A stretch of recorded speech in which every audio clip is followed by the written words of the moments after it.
un estado que se llama estado de choque, que me imagino ya lo han visto en donde debe haber por lo menos generalidades, ¿no? Hay diferentes estados de choque. Es importante saberlo. Sí. Vamos a iniciar con la clasificación del sistema nervioso central. Ustedes saben que tiene estructura. La clasificación primordial anatómica de nuestro sistema nervioso central se caracteriza porque tenemos un sistema nervioso periférico y un sistema nervioso central. ¿Ya? Este sistema nervioso periférico, a su vez, se divide en el sistema nervioso somático y en el sistema nervioso autónomo. ¿Listo? Entonces, cuando se les pregunte cómo se divide el sistema nervioso, ustedes dirán el sistema nervioso periférico, sistema nervioso central, el periférico a su vez el sistema nervioso autónomo y el sistema nervioso somático. El somático nos permite hacer movimientos voluntarios, está bajo nuestro control. Es voluntario, participa el músculo estriado, tenemos arcos reflejos en la médula, no hay ganglios periféricos, el eje es el cerebro espinal, no forma plexos y los nervios tienen bastante mielina y cuando existe denervación al final va a causar parálisis y atrofia muscular. Por eso se caracteriza el sistema nervioso somático. En cambio, el sistema nervioso autónomo se va a dividir en dos. El sistema nervioso simpático y el sistema nervioso parasimpático. ¿Qué características generales tiene cada uno? Hablemos de la localización. El simpático, vean, se encuentra a nivel tóraco-lumbar, desde la T1 hasta la L2, y también forma parte de los ganglios cervicales. Ustedes se acordarán en anatomía que tenemos la cadena simpática cervical, ¿no ve? Que tiene un ganglio superior, un ganglio medio y tiene un ganglio cervical inferior que también se llamaba ganglio estriado o ganglio cervicotorácico, que estaba en la fosita supraesternal y es parte de la cadena simpática, ¿ya? Va a tener receptores preganglionares y postganglionares. Los preganglionares van a ser la acetilcolina y los postganglionares va a ser, vean, la renalina. Lo particular es que está alejado del órgano receptor, eso es fundamental, se encuentra alejado del órgano receptor. Ejemplos, adrenalina, noradrenalina. ¿Por qué? ¿Dónde se encuentra, por ejemplo, la glándula suprarrenal? En cavidad abdominal, en las fosas lumbares, a nivel superior de lo que va a ser los riñones, ¿no ven? Estas hormonas que produce no van a actuar directamente al lado del órgano, tienen que ir por circulación sistémica y su órgano efector se va a encontrar totalmente alejado, a eso se refiere. ¿Listo? Es amplio y es difuso y vean, tienen receptores que se caracterizan por ser receptores alfa y receptores beta. Alfa, donde hay alfa, en el endotelio. ¿Qué hace el receptor alfa? Vasoconstricción. Receptores beta, donde hay beta, en el corazón. Hay beta 1, hay beta 2. ¿Qué hacen los receptores beta? Aumenta la fuerza de contracción. ¿Se entiende, no ven?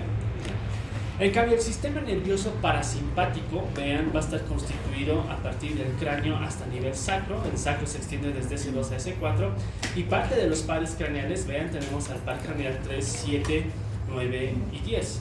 Ustedes se acordarán por anatomía, el par craneal 1, ¿cuál es? El óptico. Perdón, el olfatorio. El par craneal 2, ¿cuál es? El óptico. El par craneal 3, el motor ocular. El 4, el patético, el 5 el trigémino, el 6 el abducen, el 7 el facial, el 8 el vestíbulo coclear, el 9 el glosofaringio, el 10 el vago, el 11 es el accesorio y el 12 es el hipogloso. El 13, ¿cuál es? El nervio intermediario de Reisberg. Y el par 0, ¿cuál es? ¿Alguien sabe cuál es el par 0? ¿No? Etcétera. Como es parasimpático, vean, el par craneal 3, 7, 9 y 10 están totalmente relacionados. Ustedes en semiología no sé si han llevado la evaluación de los pares craneales. Cuando uno evalúa al paciente, le evalúan desde el par 1 hasta el par 2. El par 1 le hace percibir olores, señor, que lo siente, huele a canela, huele a orégano, y sabe que su percepción olfatoria está conservada, porque puede percibir olores patológicos. Uno le pone cualquier olor y él te dice, huele a caca. Cacosmia, señor. No siento ningún olor, anosmia. No siento muy bien el olor, hiposmia. Por ejemplo, en el COVID todos tenían hiposmia, todos tenían anosmia, no podían distinguir sabores por el olor y por la lengua. Entonces, hay pares craneales que se evalúan de manera conjunta. ¿Ya? ¿Por qué? Porque forman parte del sistema nervioso parasimpático. Si yo les digo cómo pueden evaluar el par craneal 7 en un paciente, ¿cómo saben que el par craneal 7 de un paciente está normal y no tiene ninguna alteración? ¿Qué esperarían evaluar? ¿O cómo evaluarían? ¿Qué se acuerdan del par craneal 7 facial? ¿Qué hace? Ya hay parálisis facial, puede ser central o periférica, etc. Uno sabe que puede tener parálisis facial de una hemicara, de la parte superior, de la parte inferior, y ellos lo dividen en central o periférico. Pero ¿cómo lo evalúan? ¿Qué le dicen al paciente? Uno lo ve, le digo, señor, levante las cejas, sabes que está bien, frunza la ceja, sonría, muestra sus dientes y listo, saque la lengua, le dan un sabor, porque el par craneal 7 también manda ramas para la inervación del tercio posterior de la lengua. ¿Ya? Entonces tiene un ramo sensitivo y tiene también ramos motores. Los receptores preganglionares también acetilcolina y los post-acetilcolina. Vean, esa es la principal diferencia. Para los dos va a ser acetilcolina.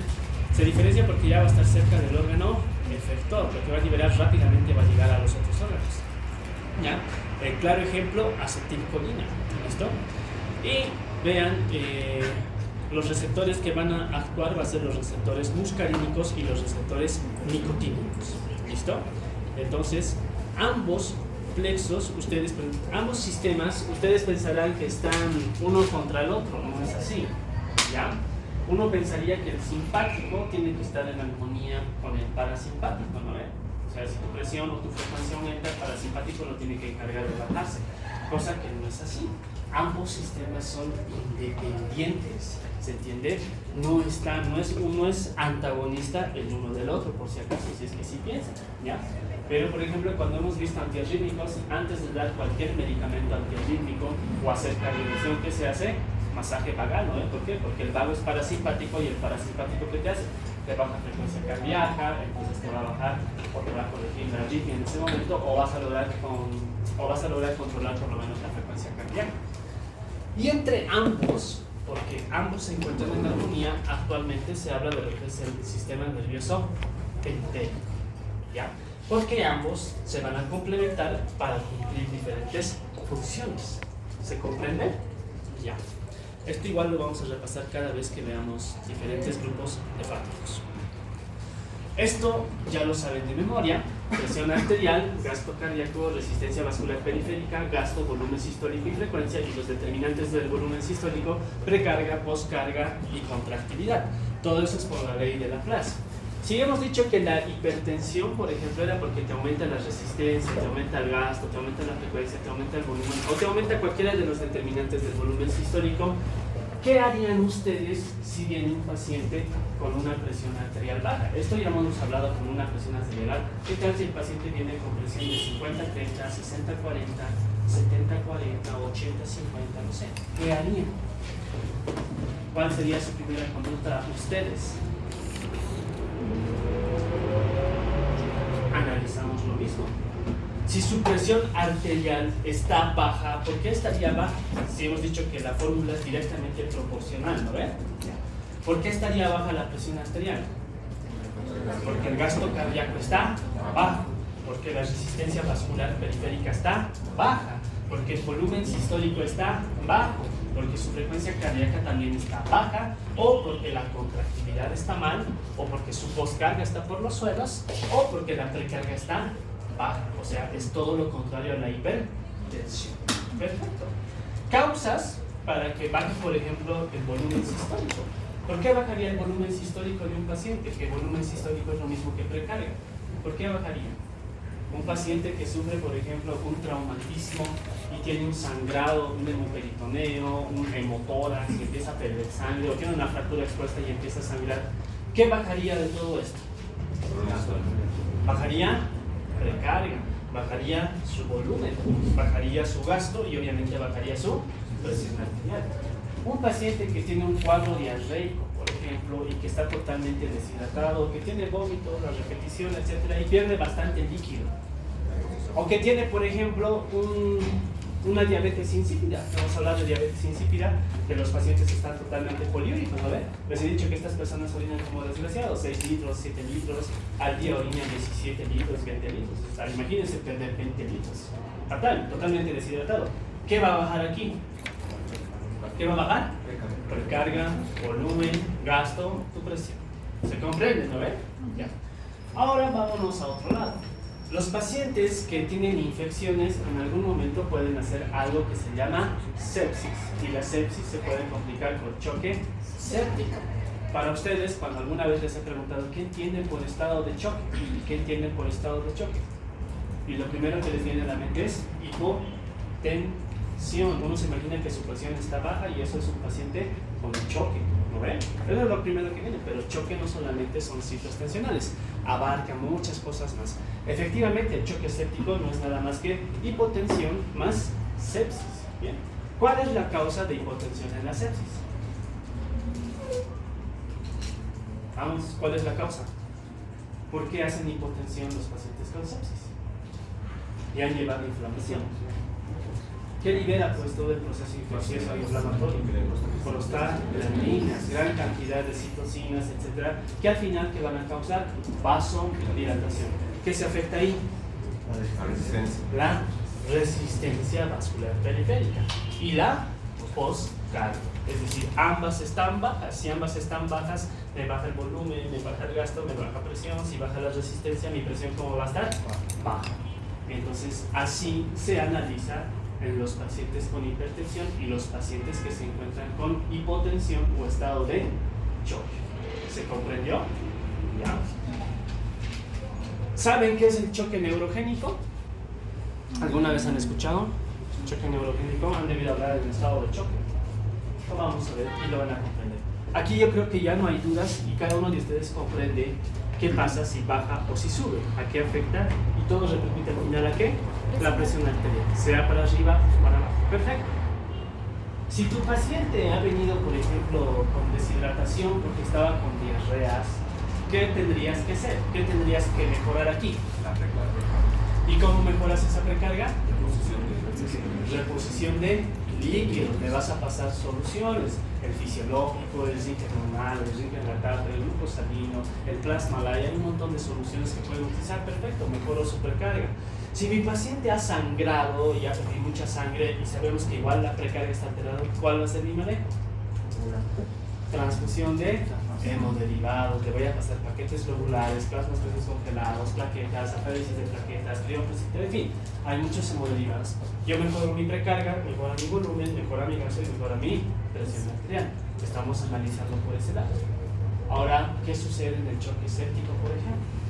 Si ustedes saben que la resistencia es un problema en el choque porque la resistencia está por los suelos, ¿le van a pasar líquido? Aquí se entiende, la precarga es el problema, no en el otro paciente, en el deshidratado. La precarga, o el que está sangrando, la precarga es el problema. En el otro paciente, en el caso de sepsis o choque séptico, mi problema es la resistencia. ¿Qué tengo que hacer si su resistencia está baja? ¿Qué tienen que hacer? Ya, pero excelente.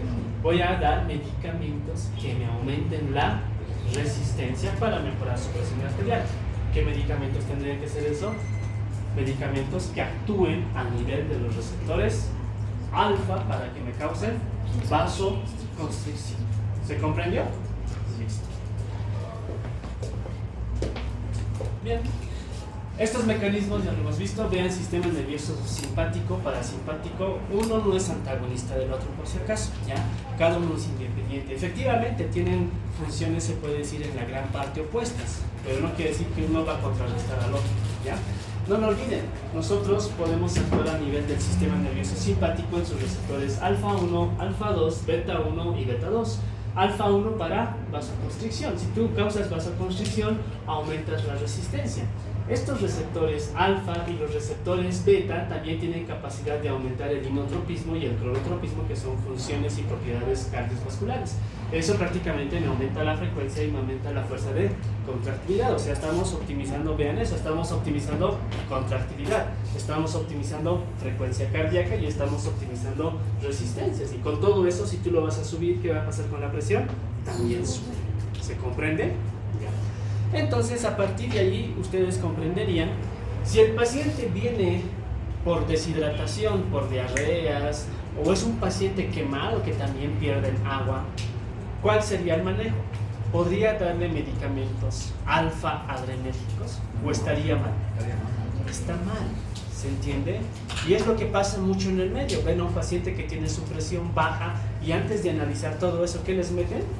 Alfa-adrenérgicos, inician de noradrenalina, dicen, y les pasa.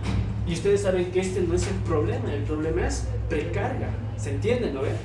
O al revés, si la resistencia es el problema y el paciente viene en choque séptico, ¿qué hace la mayoría de los colegas? Pasarle líquido, pasarle 1000 de Ringer normal, pasarle 2000 de fisiológico, 3000, y al final el problema no es la precarga, el problema son las resistencias. Por eso tienen que saber analizar el contexto fisiopatológico del paciente, ¿ya? Aquí no se olviden, igual, cuando la presión cae, siempre el sistema lo trata de compensar para reabsorber ¿qué? Agua, sodio, aumentar el volumen arterial circulante efectivo y de esa manera mejorar el gasto y mejorar la presión arterial. Tenemos sistema nervioso simpático, parasimpático. El simpático es de lucha, es de huida, es de estrés. El parasimpático es de descanso, es de alimentación, es de estudio, ¿ya? Aparentemente es de estudio, pero yo creo que se duermen mientras estudian. Farmacológicamente, para que no confundan conceptos, nosotros podemos dar medicamentos que me aumenten la función del sistema nervioso simpático y se llaman simpático-miméticos, o se llaman adrenérgicos o agonistas adrenérgicos. Estos tres son lo mismo, son sinónimos. A veces en el libro pueden encontrar con cualquiera de los tres nombres y se puede llegar a confundir, pero al final es lo mismo. Si yo les digo que es la noradrenalina, ¿qué es? Simpático-mimético. ¿Qué es la adrenalina? Simpático-mimético. ¿Qué es la dopamina? Simpático-mimético. ¿Se comprende? Estos son sinónimos. Si yo les digo adrenérgico o agonista adrenérgico o simpático-mimético, son moléculas que me van a incrementar la función del sistema nervioso simpático. ¿Y a eso qué se llama? Agonistas. ¿Se comprendió? Eso es lo que estamos viendo el día de hoy. Agonistas simpático del sistema nervioso simpático o simpático-miméticos. ¿Se comprende? Ya. Ahora, así como hay agonistas, también puede haber antagonistas, que se llaman simpaticolíticos, antagonistas adrenérgicos y parte de los beta bloqueantes, porque no olviden que este sistema tiene receptores alfa y también tiene receptores beta. ¿Ya? Entonces nos vamos a quedar ahí. Vamos a decir que hay agonistas adrenérgicos y antagonistas adrenérgicos. ¿Se comprende? En el parasimpático hay lo mismo. Tenemos parasimpático-miméticos o agonistas del sistema nervioso parasimpático. Aquí es donde generalmente confunden medicamentos colinérgicos. Cuando escuchen colinérgicos siempre piensen en el sistema nervioso parasimpático. O agonistas colinérgicos o también agonistas muscarínicos. Todos son sinónimos. ¿Se comprende? No son diferentes grupos, no son diferentes clasificaciones, no son varios medicamentos, no. Es el mismo con diferentes nombres. Y así como hay agonistas, hay antagonistas que se llaman parasimpaticolíticos o antagonistas colinérgicos o muscarínicos. ¿Listo? Entonces el día de hoy vamos a ver los alfa-adrenérgicos o agonistas adrenérgicos. Bien, estado de choque lo han descrito a partir de 1985, ¿ya? Lo ha descrito un cirujano, y eso es lo más interesante, que nos dice que el estado de choque es una pausa antes de que el paciente muera. Efectivamente, si ustedes no detectan que el paciente está en estado de choque, el paciente se va a morir. ¿Listo? ¿Por qué? Porque todas las enfermedades o cualquier patología inicialmente son reversibles y después se vuelven irreversibles. ¿Listo? Entonces, ahora la pregunta es, ¿estado de choque es presión arterial baja? No siempre. Les he dicho ya en hipertensión, ¿qué tal si el paciente vive con presión arterial de 150-100 y ha vivido con 150-100 toda su vida? Tú le das antihipertensivos y le bajas, no sé, a 100-70. Esas cifras tensionales para él ya es hipotensión, pero para nosotros es normal. Entonces, ¿cómo saber, por ejemplo, que un paciente hipertenso está en estado de choque? No se puede saber. A ver, no se puede saber. ¿Ya? Cosas que hay que recordar de la fisiología es que choque significa perfusión. ¿Ya? O sea, si yo les digo el paciente está en estado de choque, sí o no, ustedes tendrán que pensar el paciente está perfundido, sí o no. ¿Y qué es perfusión? Irrigación sanguínea, que le llega buen volumen sanguíneo, etc. Ahora, ¿de qué depende que tenga una buena perfusión? La vía aérea tiene que estar funcional. ¿Por qué? Porque la vía aérea que transporta oxígeno y el oxígeno se transporta por la hemoglobina y la hemoglobina pues es parte del flujo sanguíneo. La hemoglobina también es importante. Puede haber buen oxígeno, pero si no hay buena cantidad de hemoglobina, al final no transporta oxígeno y la célula igual va a estar hipoperfundido. Vean, esto es lo más importante. Si la contractilidad está baja, ¿cómo creen que esté la perfusión? Baja. Si la precarga está baja, ¿cómo va a estar la perfusión? Baja. Si la poscarga está por los suelos, baja. Eso no significa que si está muy alto también está perfundido. Tampoco. Para que me entiendan esto. Digamos que tenemos el flujo sanguíneo, ¿no ven? Ese flujo sanguíneo que transporta la hemoglobina y la hemoglobina lleva el oxígeno. Si es muy lento, imagínense, digamos que yo soy la célula y tengo que extraer el oxígeno. Si viene muy lento, ¿creen que lo voy a poder extraer? Está viniendo bien lento. No, está viniendo lento. Y si pasa muy rápido, tampoco. O sea, ni bajo ni alto es bueno. ¿Se comprende? Por eso todo tiene que ser indemne. El tono vascular, cuando hablan de tono, hablamos de la resistencia. Puede estar alta o puede estar baja. ¿Listo? Bien. Algo importante, esto quedó, no sé si lo han visto en Fisiopato, llamamos lo que es el DO2 y el VO2. El DO2 se llama distribución de oxígeno y la VO2 se llama consumo de oxígeno. Todo ese flujo sanguíneo que llega a cualquier tejido se llama distribución de oxígeno. Entonces la célula recibe el oxígeno, lo extrae, utiliza lo que necesita y eso se llama consumo. ¿Ya? Entonces cuando el paciente no tiene buena presión, el paciente va a estar hipoperfundido y va a tener mala distribución y va a tener un mal consumo. ¿Se comprende? Ya. Entonces esas cosas tienen que aprender. ¿Cómo se define? Vean, estado de choque. Dice es una hipoperfusión tisular porque hay una mala distribución de volumen sanguíneo y por lo tanto la célula no puede utilizar el oxígeno. Eso es estado de choque. No piensen que solamente son cifras tensionales.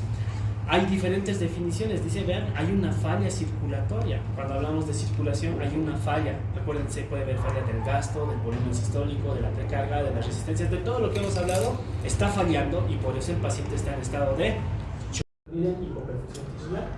¿Se acuerdan de esto? Esto que yo me imagino que es una misma inflamación, que es el SIRS, ¿no? El síndrome de respuesta inflamatoria sistémica. ¿Ya? Todo ese síndrome de respuesta inflamatoria sistémica al final condiciona que el paciente entre en disfunción orgánica múltiple.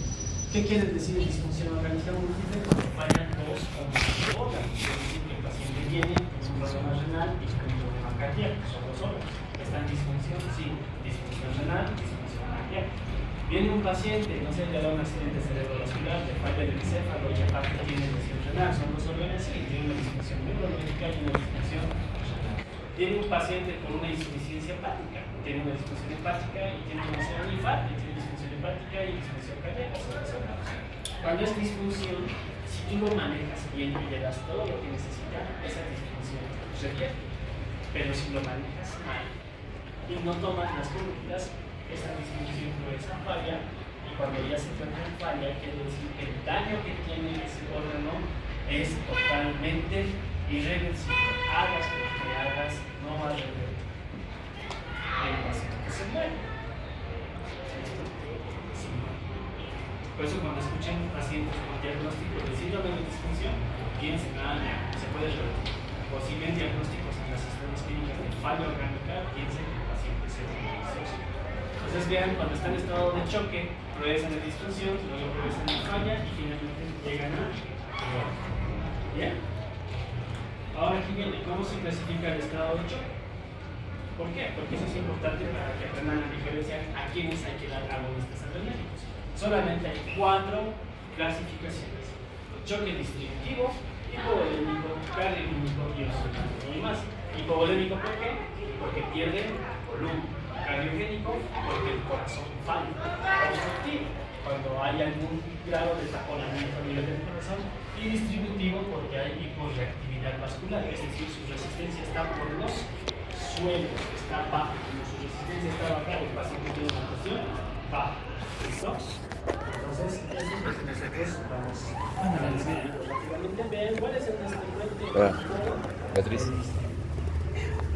Es bien frecuente, no sé si han haber visto en sus historias diagnósticos así de sepsis a foco pulmonar, sepsis a foco urinario, sepsis a foco meningo, sepsis a foco abdominal, o no han visto todavía esos diagnósticos en las historias clínicas, no las han visto, ¿no? O han visto una infección urinaria, neumonía, que deben ser casos leves de repente. Por eso, este es el más frecuente, ¿ya? Y como les digo, el distributivo, la resistencia está baja. ¿Qué hay que dar? Agonistas adrenérgicos. No puedes meterle volumen, ¿listo? No puedes meterle volumen, ¿ya? El choque hipovolémico, vean, puede ser por dos cosas, porque pierdes sangre cuando hay alguna hemorragia o porque pierdes agua. ¿El quemado que pierde, sangre o agua? Agua. Los traumatismos que pierden, sangre o agua, sangre. Los cuadros diarreicos o cualquier grado de deshidratación, o los que tienen bastantes dosis de diuréticos y empiezan a orinar y orinar, ¿qué pierden? Agua. Entonces tú tienes que analizar eso en el paciente. Si ha perdido agua, dale agua. Si ha perdido sangre, dale sangre. ¿Listo? A veces cuando los pacientes vienen con hemorragias es bien difícil tener paquetes ese rato porque tarda en llegar desde el banco de sangre. ¿Le puedes dar un poco de agua? Sí, pero lo primordial es darle hemoderivados. ¿Listo? Ahora también hay que diferenciar. Hay hemorragias traumáticas. Por ejemplo, el paciente se accidenta, tiene un hemoperitoneo, eso es traumático. La hemorragia digestiva, que creo que es el caso del proyecto integrador de esta semana, ¿es traumático o no es traumático? Es no traumático. El paciente tiene una úlcera y empieza a sangrar y es no traumático. Entonces hay traumático y hay no traumático. Lo mismo aquí. ¿El quemado qué pierde? Agua. ¿Es traumático o no es traumático el quemado? Es traumático, pues se ha quemado, una quemadura eléctrica, física, química, lo que quieran. Es traumático, pero solamente ha perdido agua. Y el hipovolémico, no traumático o puro, es cuando pierde agua por diarreas, por poliuria o por lo que quiera. ¿Ya? Entonces ahí están las causas, hay pérdida de volumen. Esto no lo van a ver. Choque distributivo. El choque distributivo se clasifica en tres: séptico, anafiláctico, neurogénico. En el séptico, las citocinas inflamatorias causan que el tono esté bajo, por eso se encuentra vasodilatado. En el anafiláctico liberan gran cantidad de histamina. ¿La histamina qué hace? Vasodilatación. Y aquí hemos dicho, ¿no ve? La adrenalina solamente tiene dos indicaciones: para hacer reanimación y para el choque anafiláctico. En el neurogénico, ¿qué pasa? Hay pacientes que llegan por un traumatismo cervical. Ustedes saben que si se fractura, no sé, la columna cervical puede quedar hasta cuadripléjico. Se fractura la columna lumbar, puede quedar parapléjico, ¿no ven? Cuando es cervical, ¿qué pasa? La médula, ¿se acuerdan que tiene el sistema nervioso simpático y parasimpático? Se secciona y el simpático cae. ¿Y quién predomina? El parasimpático. ¿Y qué hace el parasimpático? Baja la frecuencia, baja la presión, baja el tono y ya no hay simpático. ¿Por qué? Porque se ha lesionado la médula, por eso se llama neurogénico. Entonces, ¿qué hay que darle a esos pacientes que pierden el tono simpático? Agonistas del sistema nervioso simpático o simpático miméticos. ¿Se comprende? Ya. Vean, ahí está, otra vez: séptico, anafiláctico, neurogénico. ¿Qué hay? Tono vascular, chao. El tono vascular está por los suelos. El obstructivo es mucho más fácil. En el obstructivo, por ejemplo, es porque hay neumotórax o porque hay taponamiento cardíaco. Ya saben qué es neumotórax, lo han visto en imagen. ¿Qué es neumotórax? Presencia de aire en el espacio pleural. Taponamiento cardíaco, ¿se acuerdan del pericardio, no ve? Y el corazón. Entre el corazón y el pericardio se puede llenar de líquido, de pus, de sangre, y como lo está comprimiendo, ese corazón no puede latir bien y se encuentra obstruido. Entonces condiciona un choque obstructivo. El TEP o el tromboembolismo también puede dar lugar a un choque obstructivo. Vean, por ejemplo, aquí está el pericardio. Imagínense aquí, 1 litro de sangre. ¿Creen que ese corazón pueda latir? ¿Pueda tener buena sístole, buena diástole? No. Entonces eso es un choque obstructivo. Ahora yo les pregunto, ¿a este choque le pueden meter agonistas adrenérgicos? ¿Hay algún problema con la resistencia, con este? No. ¿Qué harían, por ejemplo, si tiene aquí sangre? Puedo hacer una periocardiocentesis, le meto una agujota, saco todo eso y el corazón va a empezar a contraerse mejor. Si es por lo mismo. O que lo haga el cirujano. El cirujano entra al quirófano, le mete un tubo y deja un drenaje ahí y se va evacuando todo el tiempo. ¿Se comprende? En el neumotórax, ¿qué es pues el tratamiento? Tubo, ¿no? Le ponen un tubo, se resuelve el neumotórax y pasa todo. El neumotórax, ¿por qué? Imagínense, aquí tenemos los dos pulmones, ¿no ven? Y como hay aire, ese aire va a comprimir al corazón. Entonces vean, este es un neumotórax. Este aire que es patológico empieza a desplazar al corazón, desplaza, lo aprieta, el corazón no puede contraerse y por eso genera un choque obstructivo. ¿Listo? ¿Ya? El choque cardiogénico es el más facilito. Cuando escuchen choque cardiogénico, acuérdense porque se afecta la bomba cardíaca. ¿Por qué puede fallar el corazón? Porque se puede infartar, porque puede tener arritmias. Cuando tiene arritmias, o sea, taquiarritmias, no tiene buen tiempo para sístole o diástole. Y cuando tiene bloqueos, late muy lento, tampoco se va a llenar bien y tampoco va a mandar un buen volumen. ¿Se comprende? Entonces, eso es un choque cardiogénico. El choque cardiogénico tiene varias causas. Vean, puede ser porque hay taquiarritmias, bradiarritmias, tiene insuficiencia cardíaca, las válvulas cardíacas pueden estar mal. ¿Listo? Entonces, así se resume en pocas palabras los 4 estados de choque. Yo les pregunto, ¿a cuál hay que dar agonistas adrenérgicos? De estos 4. Al distributivo. Solo al distributivo.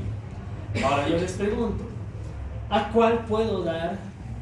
¿Se acuerdan que hemos hablado de beta bloqueantes? ¿No ve qué hacen los beta bloqueantes? Bloquean la fuerza de contracción, hidrotropismo, bajan el consumo de oxígeno del corazón, etc. Es todo lo contrario, ¿no ve? Ahora, ¿qué tal si ese corazón late mal? ¿Qué le puedo dar? ¿Qué sería lo contrario a beta bloqueantes, pues? Agonistas beta. Puedo darle agonistas beta o beta adrenérgicos. ¿Para qué? Para que ese corazón empiece a contraerse mejor. En estos 4, ¿a cuál puedo dar medicamentos que sean agonistas de los receptores beta? ¿A cuál? Ya pues no hablan. ¿Quién? Leonardo, ¿a cuál? Fabián, ¿a cuál? ¿A cuál, Josep? Al cardiogénico, porque en el cardiogénico el problema es el corazón. ¿El corazón qué receptores tiene? Beta 1, beta 2. Le das agonistas beta y empieza a contraerse mejor. En el distributivo está vasodilatado, le doy vasoconstrictores y mejoro la presión. Aquí mejoras la frecuencia, mejoras el gasto y obviamente va a mejorar la presión arterial. Entonces en los otros 2 nada que ver lo que hemos indicado. ¿Se comprende? Cuidado, vayan a leer. Bien complicado esto de alfas, betas, ya uno va entendiendo. Entonces, por ejemplo, el beta 2 que te va a causar broncodilatación, ¿ya? Se llama beta adrenérgicos, como salbutamol. Ahora, el beta 1 es netamente corazón, ¿se comprende? Beta 3 lo dejamos de lado, no nos sirve. Entonces, en la práctica, ¿qué vamos a utilizar? Utilizamos alfa 1, beta 1, beta 2. Nada más. Yo quiero causar vasoconstricción en mis pacientes que aumente las propiedades del corazón o causar broncodilatación. Nada más. ¿Listo? Entonces, cuando les pregunten qué medicamentos se usa en pacientes asmáticos, o cualquier paciente con broncoespasmo, beta 2. Muchos de los pacientes requieren de drogas vasoactivas, ¿ya? Vasoactivas, es decir, que van a causar vasoconstricción. Necesitamos agentes vasopresores, como los que hemos dicho, alfa 1 o agentes inotrópicos. Con esto aumentamos la presión arterial porque te aumenta la resistencia y con esta mejoramos la función miocárdica. ¿Ya? ¿Cuáles son las metas para utilizar estos medicamentos? Que su presión arterial sistólica mínimo sea de 90, su presión arterial media mínimo sea de 65-80, que tenga un buen flujo urinario, que su índice cardíaco está normal, por eso les damos. Entonces, ahí están las funciones que nosotros tenemos que cumplir. La vasculatura, vamos a causar vasoconstricción. Causas vasoconstricción, aumentas la resistencia. Aumenta la resistencia, te aumenta la presión arterial. En el corazón, aumentas la contractilidad o la frecuencia cardíaca. Ambos te van a aumentar el gasto cardíaco y el aumento del gasto cardíaco que te aumenta la presión. Entonces, dan fármacos que van a actuar en los receptores beta 1 y fármacos que actúan en los receptores alfa 1. Alfa 1, beta 1. ¿Se comprende? Y todo a partir de estas simples fórmulas, todo se comprende bien. Si no entienden esas fórmulas, no entienden nada.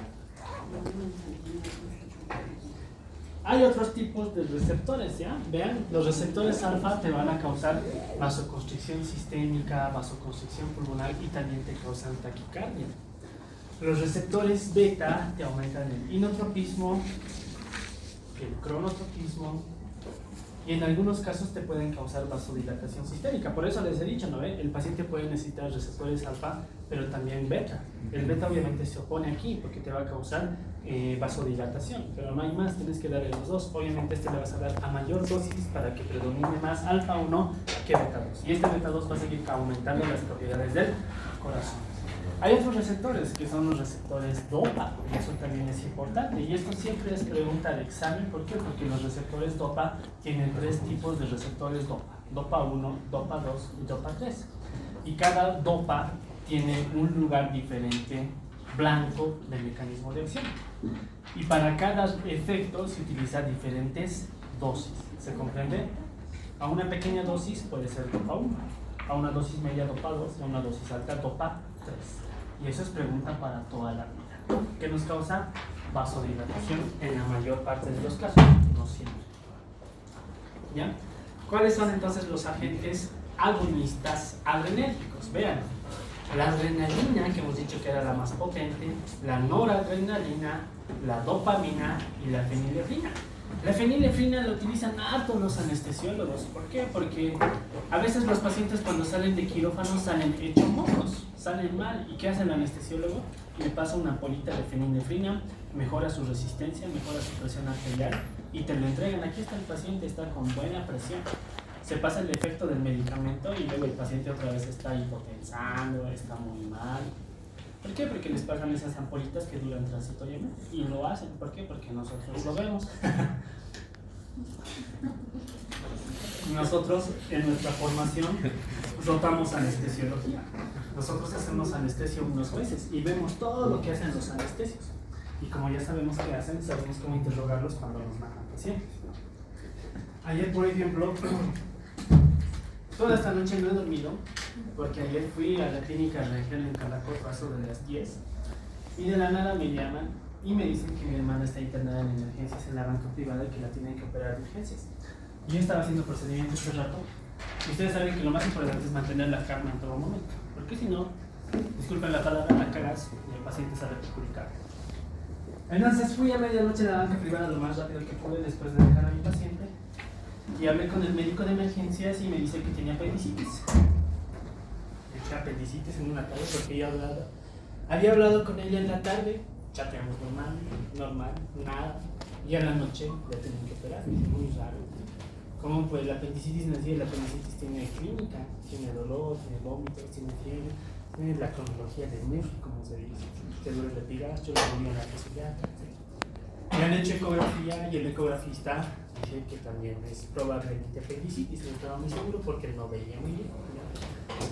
La entraron a operar a medianoche y como en mi especialidad, por ejemplo, nosotros vemos gran variedad de cosas y muchos de los pacientes a veces entran por complicaciones, uno se imagina a veces lo peor, ¿ya? O puede llegar a pensar lo peor y lo único que esperar es confiar en los médicos que están viendo a tu familiar, ¿ya?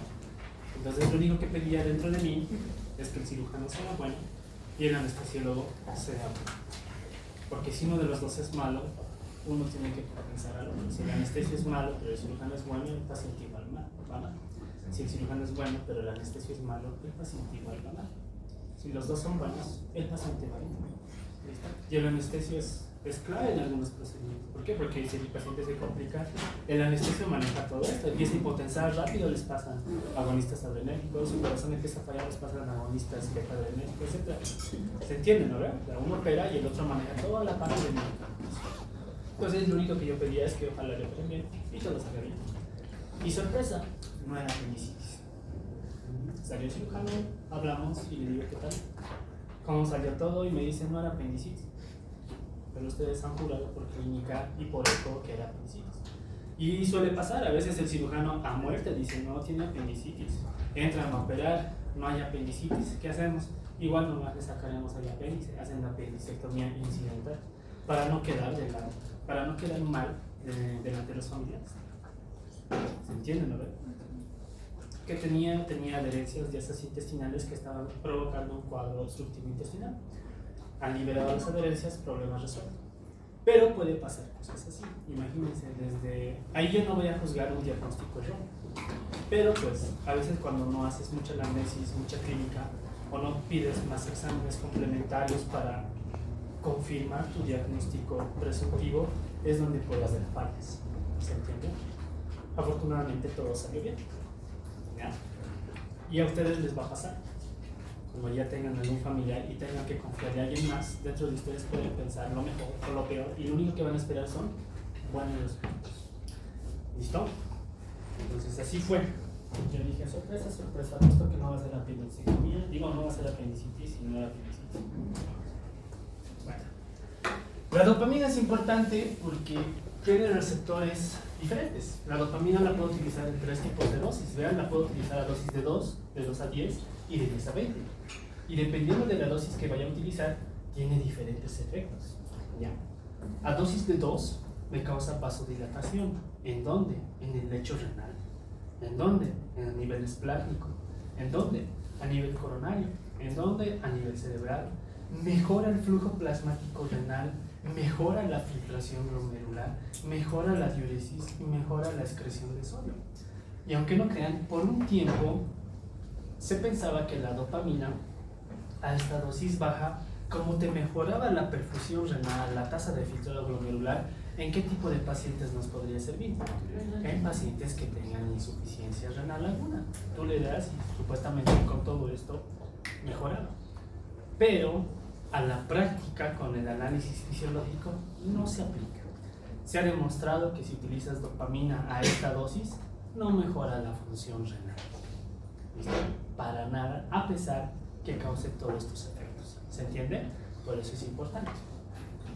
A dosis de 12 a 10 microgramos kilogramo minuto, vean, estimula los receptores beta. Y si estimula receptores beta, ¿qué causa? Beta.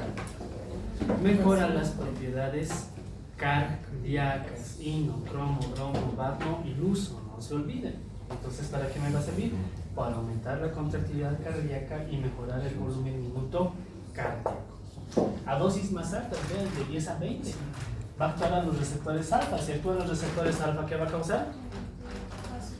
Vasoconstricción.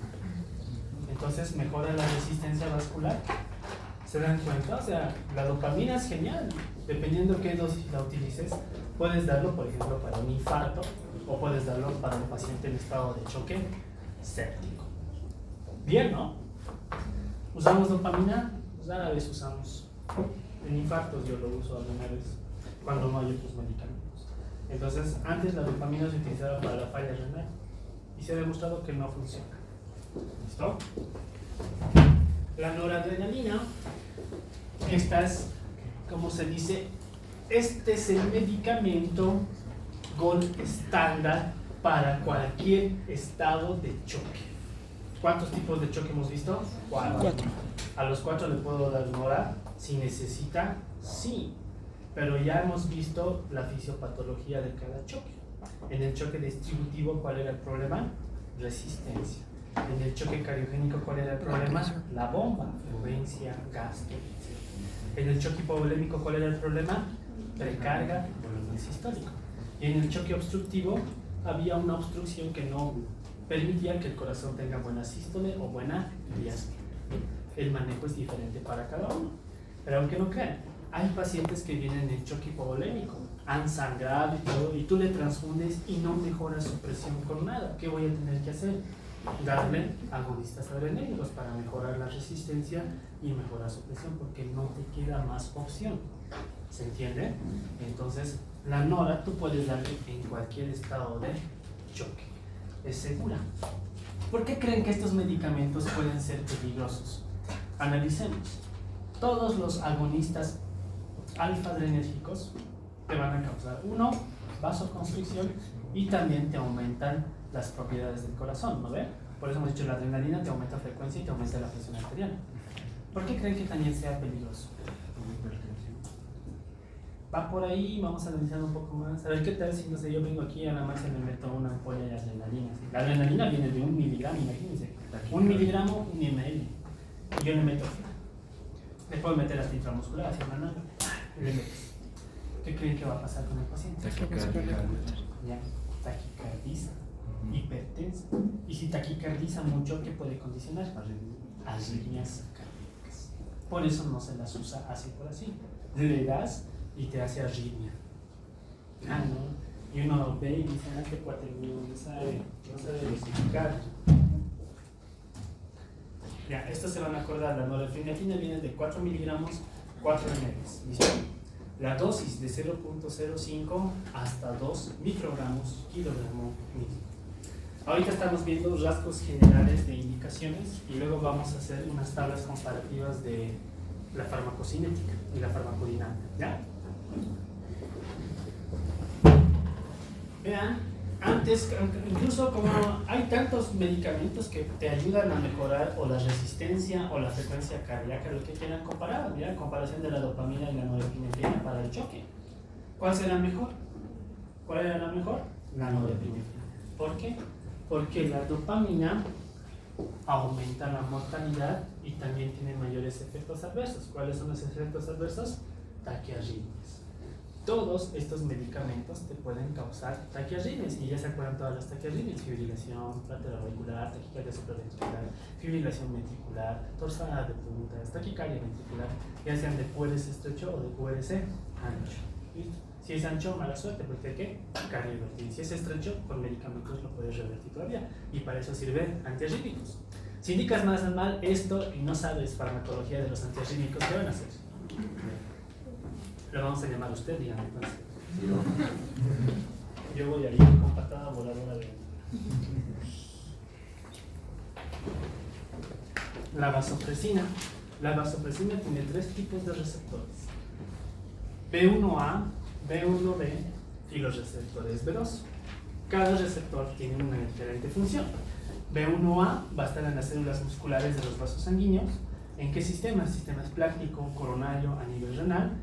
Y obviamente, aunque no crean, vean, la vasopresina es más potente que la noradrenalina y que la angiotensina 2. ¿Ya? Es mucho. Y en otros países utilizan la vasopresina para los pacientes que tienen hipotensión. En nuestro país no hay. ¿Cuánto cuesta cada ampolla? 1.125 bolivianos. ¿Cuántas ampollas necesita un paciente? Puede necesitar hasta, no sé, 10 al día. Imagínense, 10 por 1000, ¿cuánto es? 10.000.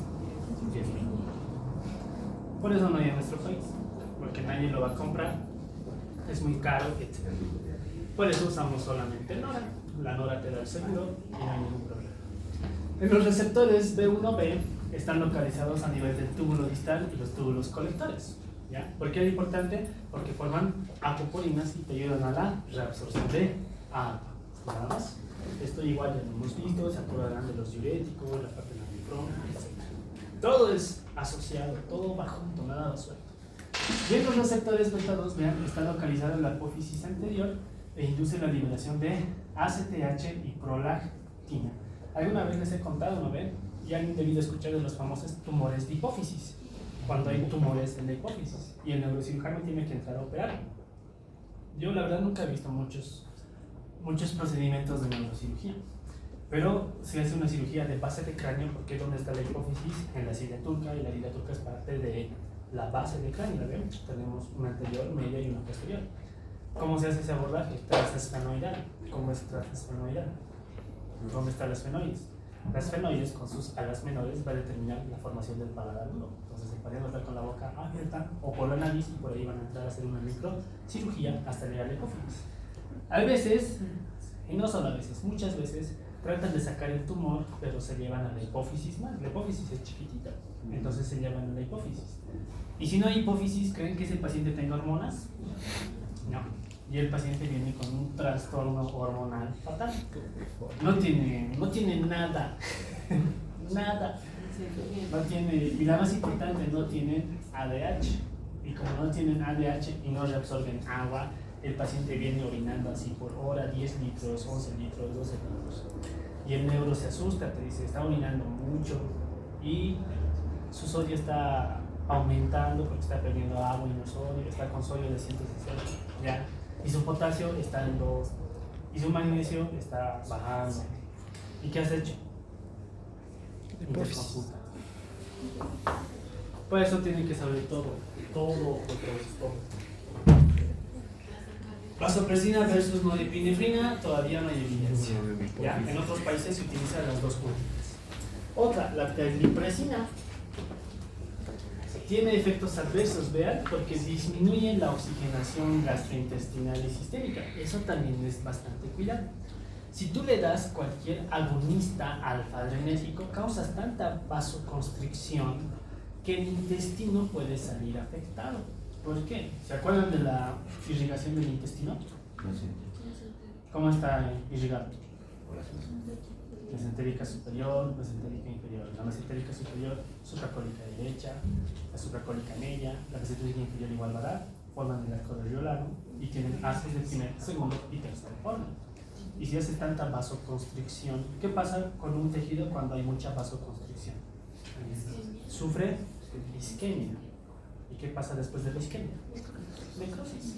Se necrosa el intestino. Por eso hay que tener bastante cautela con estos medicamentos. ¿Ya? ¿Hay en nuestro medio esto? No. Somos pobres. De verdad que somos pobres. La adrenalina a dosis bajita tiene un efecto beta.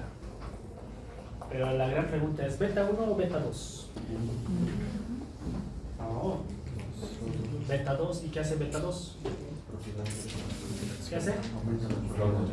No, beta 1 te aumenta las propiedades cardíacas. Beta 2, broncodilatación. Entonces, no sé si han visto en alguna de sus prácticas hospitalarias que utilizan adrenalina para nebulizar. ¿Han visto?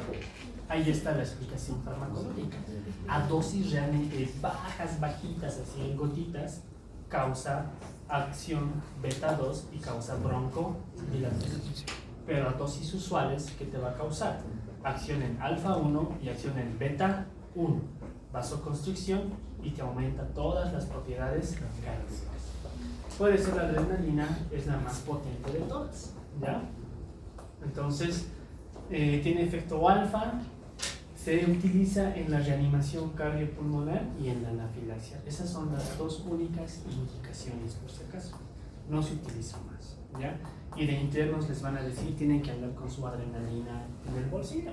Porque cualquier rato a veces un paciente hace paro y el hospital es tan pobre, no tiene adrenalina. El anestesiólogo, su servicio es muy lejos. ¿Saben cómo eran mis tiempos de interno? Yo he hecho mi internado en el hospital de clínicas. ¿Y por qué me he ido al hospital de clínicas? Porque me gustaba el lugar. Cuando nosotros hacemos internado también es por correlación de notas. Las mejores notas se escogen en lugar y las peores notas se van donde hay. Algunos se van a otros departamentos. ¿Ya?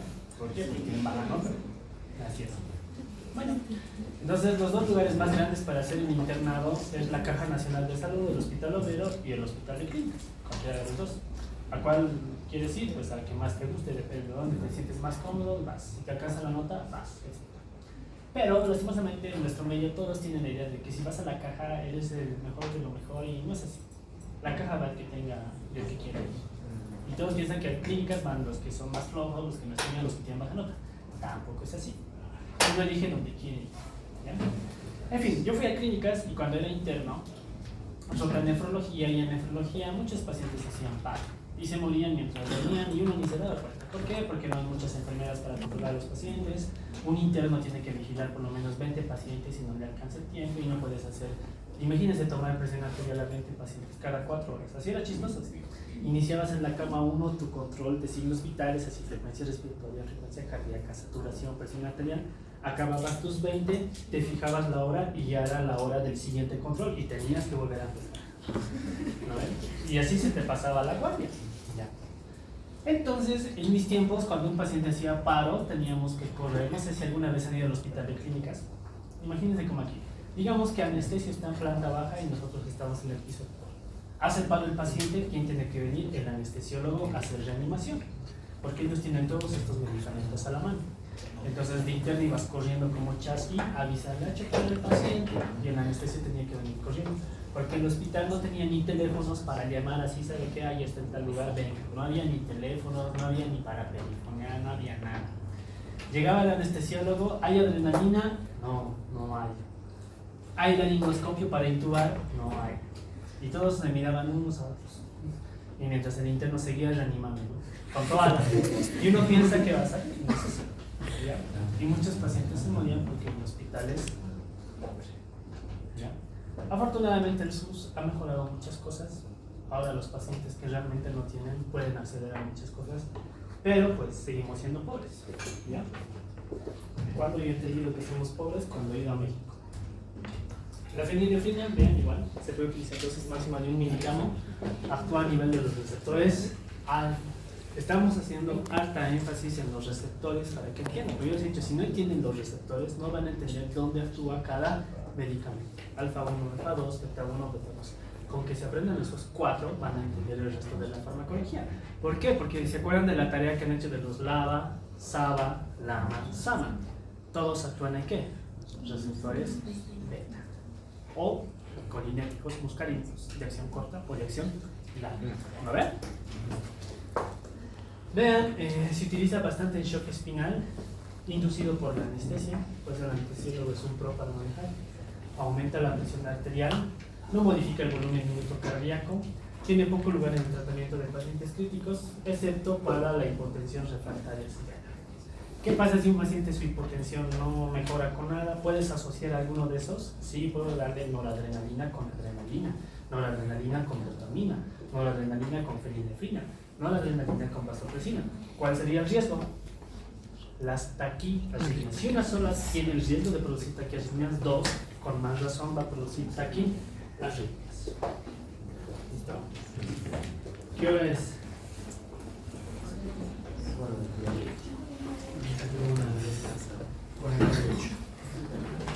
Vean, entonces el objetivo de dar todos estos medicamentos es que la presión sea 65. Solo para eso.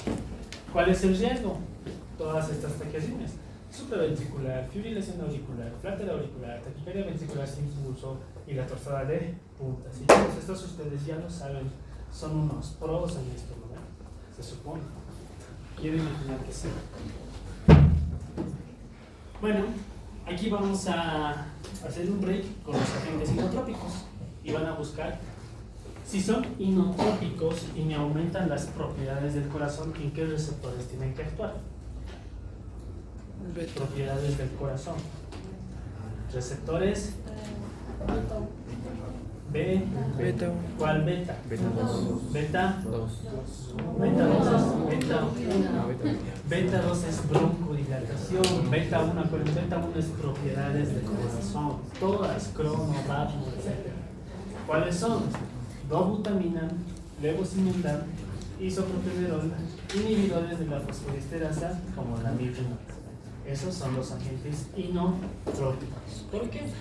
Esta imagen, por ejemplo, es una ecocardiografía. Este es el ventrículo izquierdo. Hay casos en que tú le haces eco y el ventrículo no se mueve. ¿Por qué no se mueve? Porque se ha infartado. Se supone que se tiene que contraer, ¿no? ¿Qué puedo hacer para que se empiece a contraer? Darle alguno de estos medicamentos. Algunos responden y algunos no. La mayor parte de los infartos, lastimosamente, fallecen, ¿ya? Cuando no se los detecta a tiempo. ¿Estos medicamentos son caros? Sí. En nuestro país, ¿cuál tenemos? La dobutamina y la mirrina. Levosimendan es para el presidente. No hay en el país. La dobutamina, ¿ya? Les he dicho, ¿no? ¿Cuál era el gold estándar de todas las catecolaminas que hemos visto? Ya. El gold estándar de todos los inotrópicos es la dobutamina. ¿Listo? No se olviden. El estándar de todos los alfa-adrenérgicos es noradrenalina. Y el estándar de todos los inotrópicos o agonistas beta va a ser dobutamina. ¿Listo? Vean, la dobutamina viene de 250. La dosis es de 2 a 20 microgramos kilogramo minuto. Es el inotrópico estándar para cualquier estado de choque, principalmente el choque séptico. ¿Ya? A veces el paciente viene con choque séptico, viene infectado y todo, tú le das nora y nada que mejora, no mejora y no mejora. ¿Qué hacemos? Dobutamina. ¿Por qué? Porque la sepsis es terrible. La sepsis te produce hígado séptico, el hígado falla, te produce encefalopatía séptica, te compromete el estado neurológico, te causa miocardiopatía séptica, te causa disfunción cardíaca. Por eso la sepsis es terrible. Por eso necesita entrar a un TIC que se maneje con esos medicamentos. Cuando ya no hay nada con qué mejorar, lo último que utilizamos es dobutamina y a ver si con eso responde o no responde. Porque ya has mejorado resistencia, con esto vas a mejorar todas las propiedades cardíacas y debería mejorar su presión arterial. ¿Listo? ¿Cuál es lo malo de la dobutamina? ¿Ya? Que aumenta el consumo de oxígeno a nivel del corazón. ¿Qué hacían los betabloqueantes? Disminuían el consumo de oxígeno a nivel del corazón. Ahora yo les pregunto, si el corazón consume mucho oxígeno, ¿es bueno o es malo?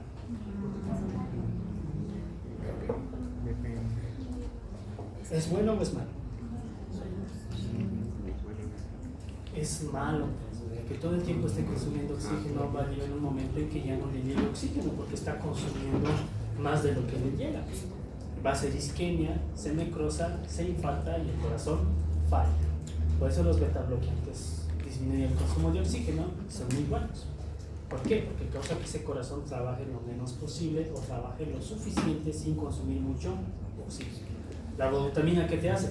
Te va a aumentar la fuerza de contracción, la contractilidad y por lo tanto consume más oxígeno.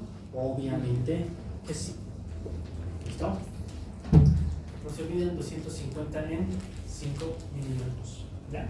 Ahí tenemos un cuadrito clave. Vean. Dobutamina, dopamina, adrenalina, norepinefrina, vasopresina, los receptores diana, beta 1, beta 2 y el impacto primario. La dobutamina es más inotrópico, la dopamina es para los dos, ¿no ve? Porque están los receptores alfa, beta y también en los receptores dopa. Aquí tenemos los receptores dopa. La adrenalina, vean, alfa 1, alfa 2 aumenta la resistencia, también te aumenta el inotropismo. La adrenalina te aumenta la resistencia, te aumenta el inotropismo.